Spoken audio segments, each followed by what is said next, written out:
기도드리겠습니다. 주님, 오늘도 예배드릴 수 있게 허락해 주심에 감사드립니다. 아직 코로나가 진정되지 않은 상황 속에서 많은 이들이 고통받고 있습니다. 하루빨리 사태가 진정될 수 있도록 도와주시고, 교회를 나가지 못하더라도 우리가 바라보는 것은 오직 하나님뿐이도록 해주세요. 또한 알게 모르게 교회를 향한 따가운 시선이 존재하는 현재 상황에서 그리스도인으로서 살아갈 용기를 주세요. 예수님의 이름으로 기도드렸습니다. 아멘. 로플 소식을 안내해 드립니다. 첫 번째, 안타깝게도 우리가 모여서 예배하는 예배가 조금 더 시간이 늦춰질 것 같습니다. 아마 다음 달부터는 우리가 모여서 집회할 수 있지 않을까요? 우리 이 일을 위해서 함께 기도해 주길 바라겠습니다. 우리 하객 특강이 9월 12일로 예정되어 있었는데 모두 선생님들께 안내받았던 바와 같이 연기되게 되었습니다. 그런데 모든 선생님들의 뜻이 우리가 하지만 이 일을 반드시 모여서 행하자라고 모이게 되어서 진행은 할 거예요. 그러니까 취소가 아니고 연기라고 할 수 있겠습니다. 세 번째, 나도 예배자 시즌2 마태복음 필사 릴레이가 지금 진행되고 있습니다. 저한테 자료를 보내준 사람이 저를 포함해서 4명이 보내줬어요.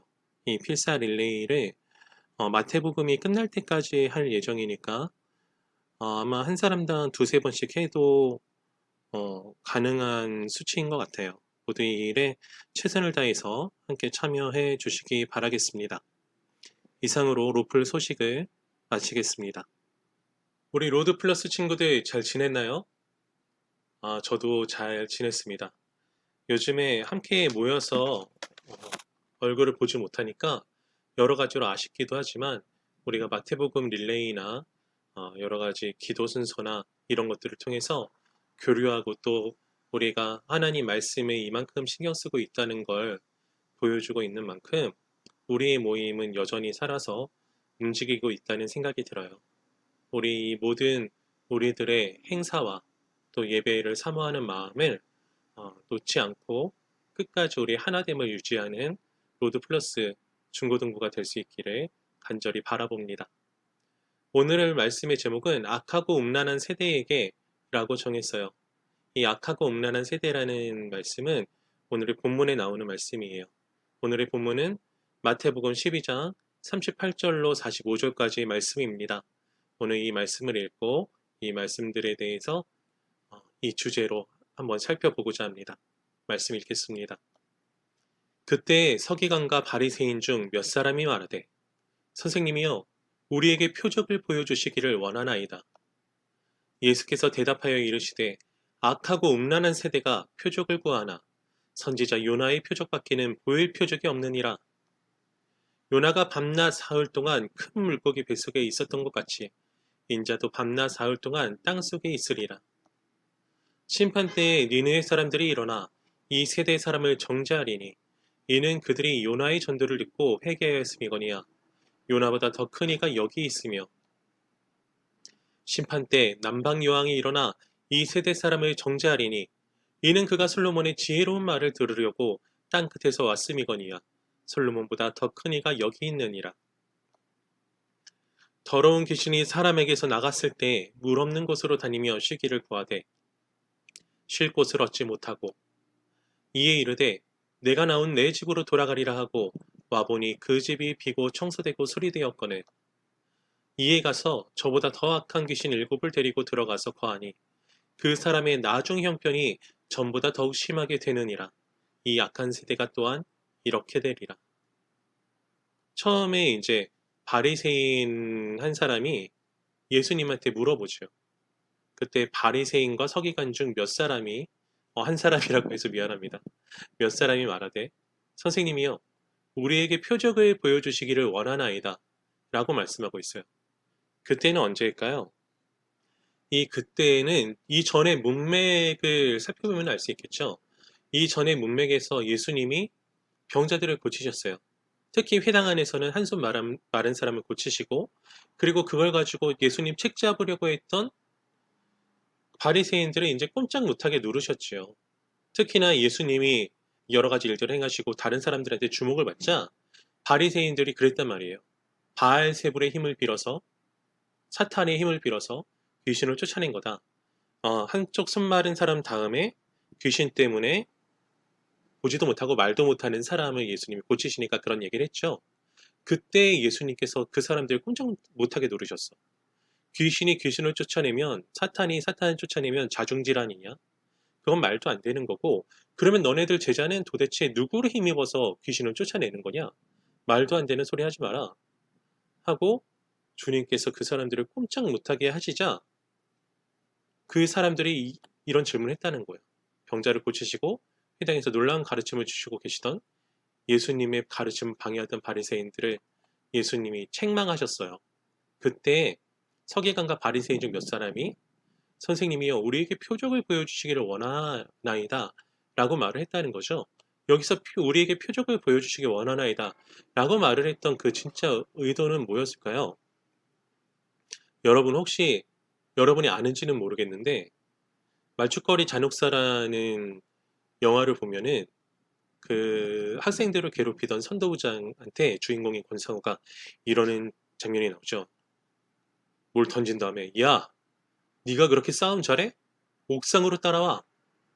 이게 딱 맞지는 않지만 뭔가 이런 느낌이 있다는 거야. 무슨 말일까?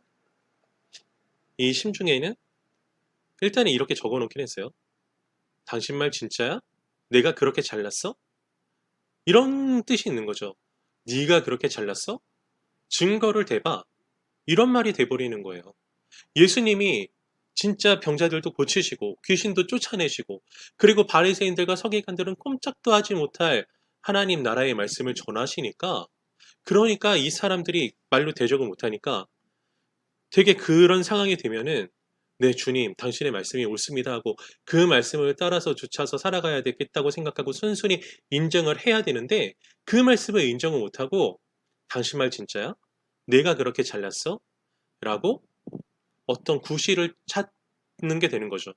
이제 꼬투리를 잡고 예수님 말씀에 순순히 복종하지 않는 그런 의도가 있는 거예요.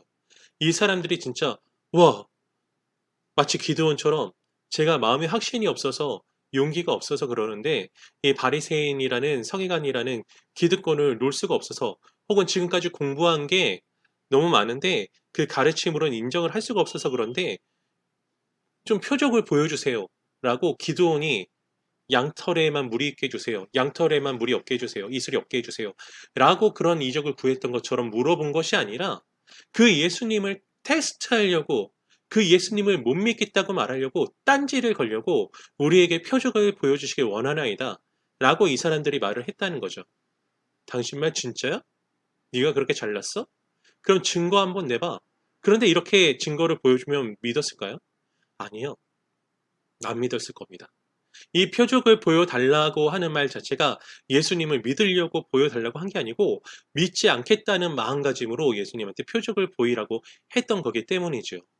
그렇기 때문에 그 사실을 모두 아시던 예수님께서는 뭐라고 말씀하셨냐? 예수께서 대답하여 이르시되 악하고 음란한 세대가 표적을 구하나 선지자 요나의 표적밖에는 보일 표적이 없느니라 라고 말씀하셨어요. 여기에서 말하고 있는 이 악하고 음란한 세대는 무엇을 말하는 걸까요? 악하고 음란한 세대.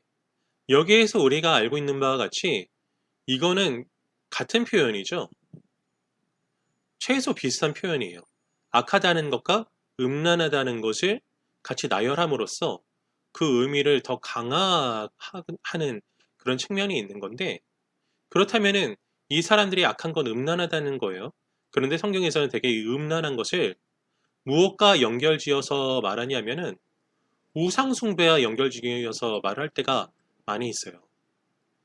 그리고 불신앙,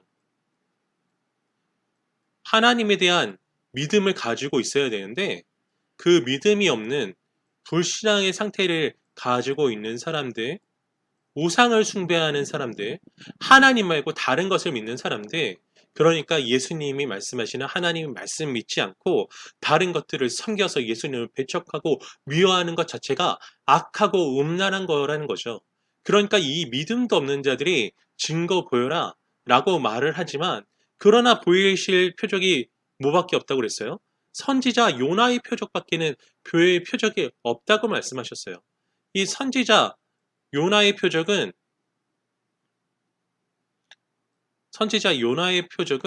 무엇일까요? 예전에 선지자 요나라는 선지자가 있었어요.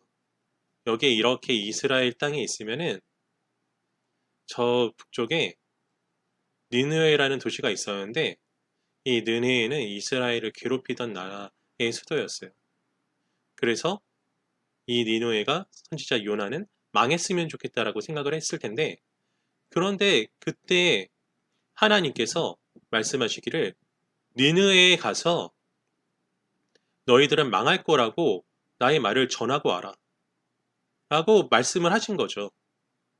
하나님이 그 말씀을 전하라고 요나에게 말씀하셨어요. 그렇게 말씀하시자 요나는 이 대륙의 유럽 대륙의 끝에 있는 여기가 지중해예요. 유럽 대륙의 끝에 있는 다시스란 도시로 가려고 배를 타고 다시스 행으로 가던 중이었어요. 그런데 그때 그걸 아시고 하나님께서 광풍을 만나게 하셔서 다시 돌아와서 니느웨에 말씀을 전하도록 하셨죠. 이제 풍랑을 만났는데 그 풍랑을 만났을 때 요나가 이 일이 하나님께서 행하신 거라는 걸 알고 나를 바다에 던져라 반항하는 마음으로 그때 하나님께서는 물고기를 준비하셔서 요나를 삼키게 하시고 그 물고기 뱃속에서 사흘 밤낮을 있었단 말이에요. 3일이죠. 사흘이면은 3일 밤낮을 있게 하시고 물고기로 토해내게 하셔서 다시 니느웨에 전했는데 그때 니느웨 사람들이 진짜로 다 회개하고 돌이켰다라는 말씀이죠. 그런데 이 요나의 표적밖에는 보일 표적이 없다. 왜요? 왜냐하면 예수님이 십자가에 달려 돌아가신 이후에 3일 동안에 무덤에 계시다가 부활하셨잖아요. 그래서 그런 말씀을 하신 건데 그 말씀이 이제 뒤에 이어지고 있죠. 요나가 밤낮 사흘 동안 큰 물고기 뱃속에 있었던 것 같이 인자도 밤낮 사흘 동안 땅속에 있으리라. 예수님이 십자가에 달려 돌아가시고 사흘 뒤에 부활하실 것에 대해서 말씀을 이미 이때 하고 계신 거예요. 그리고 이어서 하시는 말씀이 흥미롭습니다. 심판 때에 니느웨 사람들이 일어나 이 세대 사람을 정죄하리니. 왜요? 이는 그들이 요나의 전도를 듣고 회개하였음이거니와 요나보다 더 큰 이가 여기에 있으며 그러니까 멸망당해야 됐던 니느웨 사람들도 요나를 통해서 전하신 하나님 말씀을 듣고 회개했는데 그때 구원을 얻었죠. 구원을 얻었는데 그보다 더 큰 예수님께서 와서 말씀을 전하시는데 그 말씀을 듣지 않으면 어떻게 되겠어요? 예수님의 말씀만 들으면 구원인데 그 말씀을 듣지 않으므로 멸망하게 될 것이다. 그런데 그들을 심판할 것이 오히려 너희들이 아브라함의 자손이라고 생각하고 하나님의 말씀을 굉장히 잘한다고 생각하고 뻐기고 있는데 오히려 너희들이 무시했던 니느웨 사람들 같았던 그 이방 사람들이 회개하고 하나님 예수 그리스도와 함께 서서 너희를 심판한 자리에 있을 것이다. 그리고 나와서 비슷한 말씀을 또 하십니다. 심판 때 남방 요한이 일어나 이 세대 사람을 정죄하리니 이는 그가 솔로몬의 지혜로운 말을 들으려고 땅끝에서 왔음이거니와 솔로몬보다 더 큰 이가 여기 있느니라. 솔로몬의 지혜로운 말을 들으려고 남방 여왕이 일어나서 솔로몬의 말 한번 듣고자 왔어요. 근데 이 솔로몬의 말은 어떤 말이죠? 하나님께서 주신 지혜로운 말이죠. 그리고 솔로몬이 가장 큰 지식은 하나님을 경외하는 지식이다. 결국에는 그 하나님께서 주신 그 지식을 사모한 것이다. 라고 볼 수 있는 것인데 그런데 예수님께서는 그가 말했던 최고의 지식, 지혜 그 자체시죠. 그러니까 솔로몬보다 더 크니 하나님이신 예수 그리스도가 여기 계신데 그분의 말을 듣지 않으니 너희는 멸망할 거야. 라는 그런 말씀입니다. 듣지 않는다면. 그리고 나서 하시는 말씀이 흥미로워요. 더러운 귀신이 사람에게 나갔을 때에 물 없는 곳으로 다니며 쉬기를 구하되 쉴 곳을 얻지 못하고 이에 이르되 내가 낳은 내 집으로 돌아가리라 하고 와보니 내 집이 비고 청소되고 수리되었거늘 이에 가서 저보다 더 악한 귀신 7을 데리고 들어가서 거하니 그 사람의 나중 형편이 전보다 더욱 심하게 되느니라. 이 악한 세대가 또한 그렇게 되리라. 여기에서 우리가 말해왔던 바와 같이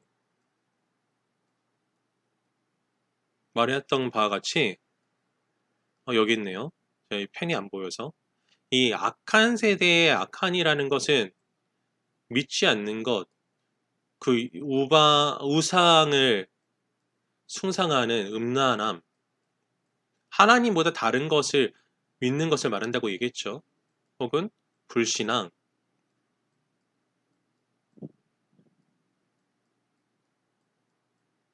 불신앙을 말한다고 이야기했어요. 그런데 여러분, 이 악한 세대가 이 귀신 들린 사람과 같아질 거라는 말이죠. 이게 진짜로 이제 귀신의 악한 영의 역사 이런 걸로 받아들일 수 있을 텐데 아주 직관적으로 귀신이 무당에 귀신 들린 것처럼 그런 느낌이라기보다는 더러운 귀신이 사람에게 나갔어요. 이 사람에게 나갔을 때 나갈 만한 이유가 있었겠죠? 물 없는 곳으로 다니며 쉬기를 구했어요. 뭔가에 이제 쫓겨나간 거겠죠? 이 귀신이라는 것을 뭔가 악한 상태라고 한번 봅시다. 악한 상태.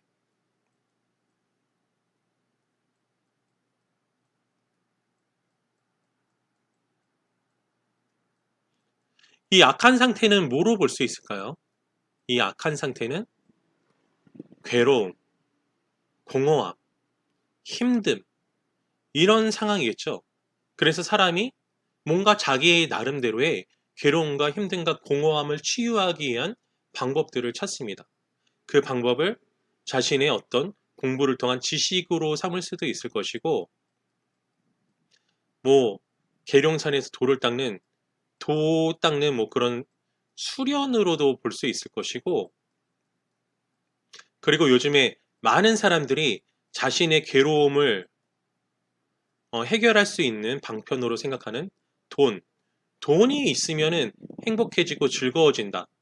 라고 생각할 수 있을 법한 그런 것들도 뭐 볼 수 있을 것인데, 그런데 그런 방편으로 잠시는 이 악한 상태가 나간 것 같은 그런 상황에 이를 수도 있게 된다는 거죠. 이런 것들을 통해서 나의 공부하는 걸로, 그리고 내가 수련하는 걸로, 내가 버는 돈으로 나의 약한 상태에서 벗어날 수 있을 것이라고 생각을 하지만, 그러나 그게 어떤 궁극적인 해결책이 될 수 없다는 거예요. 그래서 그런 것으로 이런 괴로움에서 벗어나려고 애를 쓰지만, 여기에서 일곱이라는 거는 진짜 숫자로 딱 일곱이 아니고 일곱은 어떤 완전한 상태를 이야기하는 거죠. 그러니까 잠깐 이 괴로운 상태, 악한 상태가 몰려나가는 것 같은 상황이 오는데, 이런 자신의 어떤 노력으로 예수님이 아닌 것으로, 하나님이 아닌 것으로 그런 상태가 올 수 있는 것처럼 잠시 잠깐 그렇게 보이지만 궁극적으로는 매우 극한 어려움에 빠지게 될 것이다. 이 악한 세대가 그렇대요. 이 악한 세대는 예수님을 믿지 않습니다. 하나님의 말씀을 믿지 않아요. 하나님의 말씀을 믿지 않고 차라리 내 주먹을 믿어라. 내 돈을 믿어라. 열심히 공부해라. 돌을 닦겠다. 수련하겠다. 그런 여러 가지 생각과 방편을 가지고 믿지 않고 예수님을 배격하는데, 그런데 결국에는 그 모든 것들의 결국이 이전보다 더욱 힘들고 괴로운 상태, 더욱더 완전한 악한 상태, 힘든 상태에 빠지게 된다는 것을 예수님은 말씀하십니다. 그러니까 결과적으로 예수님께서 하시고자 하시는 말씀은 뭘까요? 저주인가요? 그게 아니죠. 이 악한 세대는 그렇게 될 것이니 결코 이 악한 세대와 같이 되지 않도록 해라. 즉, 예수님의 말씀을 믿어라. 요나의 표적을 보여주실 텐데, 예수 그리스도의 십자가의 구속의 은혜를 우리에게 주실 텐데, 그것을 믿고 구원받아라. 이게 바로 예수님의 말씀이라는 거죠. 악하고 음란한 세대에게 예수님께서는 그 말씀을 주세요. 뭐라고요? 너희들이 나를 배척하고 여러 가지로 다른 것들을 추구하고 좇을 수도 있지만, 그러나 결국에 그것은 너희들의 멸망을 가져오게 되는 일이야. 그러니까 말씀으로 돌아와라. 예수님을 믿어라. 이것이 예수님께서 이 악하고 음란한 세대, 불신앙의 세대에게 하시고자 하는 말씀입니다. 여러분, 우리는 학생이라 열심히 공부를 하죠. 그리고 직장인들은 돈을 많이 벌죠. 자신의 자리에서 열심히 살아가는 것이 매우 당연하고 값진 삶의 태도입니다. 학생이 공부에 열심히 매진하는 것은 매우 좋은 일이에요. 하지만 그러나 궁극적으로 우리를 악에서 구해줄 수 있는 분이 누구신지를 우리는 분명하게 깨달아야 해요. 여러분, 공부를 잘해서 전교 1등 하면은 삶의 기쁨이 찾아올까요? 잠깐은 즐거울 수 있어요. 내가 1등을 했구나. 그런데 1등을 해서 좋은 대학 가면 뭐예요? 돈 많이 벌면 뭐예요?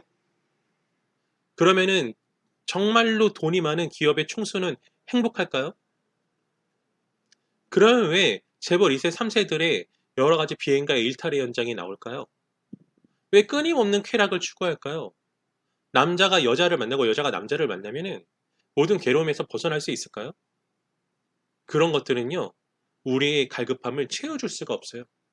우리의 갈급함과 고통을 채워주실 수 있는 분은 오직 예수 그리스도 뿐이시라는 겁니다. 여기까지 가기에는 우리의 인생이 아직 궤적이 짧아서 알지 못하겠으나 적어도 여러분이 공부하고 있는 그 공부가 여러분들의 삶의 모든 것의 해결책이 아니라는 것은 알고 공부해라 이 말입니다. 공부 당연히 해야죠. 열심히 해야죠. 그런데 왜 이걸 열심히 해야 되느냐? 하나님이 영광을 위해서 하나님께서 나에게 주신 삶을 정말로 보람있게 살아가기 위해서 최선과 열심을 다해서 살아가기 위해서 하나님의 뜻을 이루기 위한 방편으로 도구로서 그 공부를 대하는 것과 궁극적인 목표로 그 공부를 바라보고 공부 외에는 다른 것을 배제하고 예수님 믿는 하나님 믿는 신앙생활조차도 뒤로 하고 공부하는 것은 문제가 있다. 공부가 나의 우상이 되어버리면 안 되죠. 그 정도로 열심히 공부하는 친구가 있다면 이야기하는 거예요. 공부는 열심히 해야 되는 거예요, 여러분. 무슨 말인지 아시겠습니까?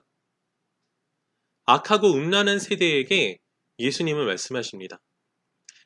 다른 신앙이 없이 다른 것을 바라보는 세대에게 예수님은 말씀하세요. 신앙이 있다고 생각하여도 나도 악하고 음란할 수 있어요. 예수님 말고 다른 것이 나의 1순위로 올라와 있다면 신앙이 있다 할지라도 없는 자라 할 수 있습니다. 실제로 이 말을 들었던 바리새인과 서기관들은 당시에 따지고 보면 신앙인이었죠. 예수님은 믿지 않았을 뿐 나름대로 하나님 말씀을 딸딸딸 외우고 있던 자들이에요. 하지만 예수님 말씀 듣지 않으면 믿는 자들이 아니었던 거죠. 예수님 믿지 않으면. 우리도 심지어 예수님 믿는다고 이야기하고 어렸을 때부터 교회 학교 다닌 친구들이 많이 있다 할지라도 지금 예수님의 말씀대로 살아가지 않으면 악하고 음란한 세대일 수 있습니다. 잠깐 예수님 말고 내가 바라보는 다른 것이 나를 행복하게 해줄 수 있는 것처럼 여겨지고 실제로도 어느 정도의 보람을 가져와도 결국에는 더 어렵고 힘든 상태로 떨어지게 될 거예요. 그러니까 여러분 잊지 마십시오. 오직 예수 그리스도, 성경, 말씀대로 그렇게 살아가는 것이 우리에게 궁극적인 행복과 기쁨을 가져다 줄 것입니다.